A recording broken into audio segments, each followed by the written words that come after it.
L'aeroporto di Catania cresce e nel primo semestre è il primo aeroporto in termini di crescita relativa ai passeggeri. Abbiamo una crescita che è una media che è tra il 17 e il 18%,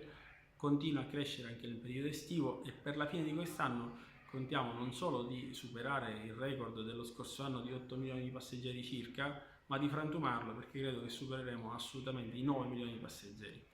La cosa di per sé è scarsamente significativa se non fosse invece accompagnata da un miglior livello di servizi che vogliamo garantire agli utenti dell'aeroporto e quindi non soltanto ai clienti che sono per noi le compagnie aeree, ma anche a chi tutti i giorni viaggia da e per l'aeroporto di Catania, collegando il nostro bellissimo territorio.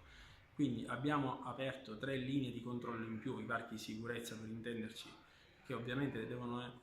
svolgere al meglio la propria funzione, quello appunto di garantire la sicurezza dei passeggeri e del mondo aeroportuale, ma anche cercare di snellire ovviamente le code, che sono una delle cose più fastidiose che capita in genere negli aeroporti, specie in periodi di picco stagionale. Avremo, immaginiamo, nel periodo di luglio e di agosto, in agosto in particolare, forse si arriverà a 1 milione di passeggeri nel mese. Stiamo migliorando, l'abbiamo già fatto anche attraverso una campagna di comunicazione, il livello del servizio e la qualità del servizio dei parcheggi. Entro alla fine dell'anno contiamo di aprirne un altro nuovo vicinissimo all'aerostazione nei parcheggi che abbiamo acquisito dal comune di Catania, oggi socio della SAC.